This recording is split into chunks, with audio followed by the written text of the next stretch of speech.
It's a secret laboratory that China doesn't want anyone to see. CNN is the first media outlet to get this close to where China actually builds its spy balloons. A military helicopter is seen sitting inside the facility's gates, dispelling any notion that the balloons are, not used for military purposes.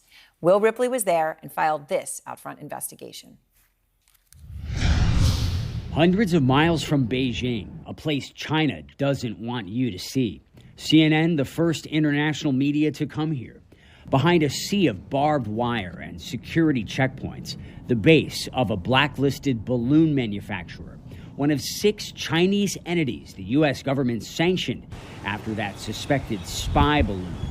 They just shot it. Shot down, pulled up, and sent to an FBI lab. Each piece providing more proof, the U.S. says, this was no weather balloon, deflating denial after denial by Beijing. China's foreign ministry calls the whole thing an accident. The balloon, an unmanned civilian airship. CNN's search for the truth behind the balloon took our team from the Chinese capital to Shanxi province, about 300 miles southwest of Beijing. Days of digging and geolocation technology took us down this road to a place few outsiders have seen. No international media has ever come this close. What did we find? An active industrial complex with possible ties to the Chinese military's vast, highly secretive aerospace program.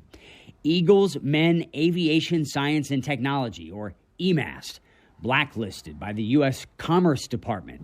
CNN searched corporate records suggesting EMAST has permits to develop and manufacture products for the Chinese military.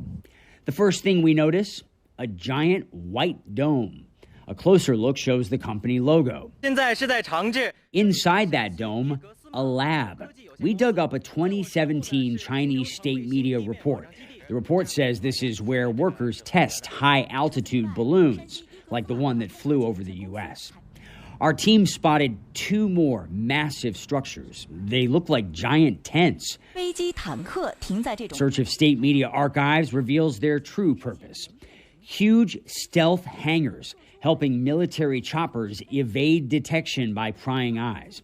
CNN cameras also capture this, what seems to be an assault helicopter on display. And listen to this, that same state media report, never once does it mention meteorology. It boasts the balloons can carry multiple detectors, communications equipment, used for civilian and military surveillance and reconnaissance. CNN tried to get answers from all 6 companies on the U.S. blacklist. No response from EMAST or the others. They're not talking about the balloon, but President Joe Biden is. I make no apologies for taking down that balloon. A suspected spy balloon. We may never know for sure who made it. China is sticking to its weather balloon claim, dismissed by the Pentagon as nothing but hot air. This facility is located in the city of Changji, and by Chinese standards, it's relatively small, around 3 million people. But what makes this location highly significant is that this factory is very close to a very large Chinese military base. And in fact, when our team was flying into this city, they were instructed by the air crew to close the window shades on the plane because they didn't want the passengers looking out the window or taking pictures of a sensitive military site right next to this balloon factory, Aaron.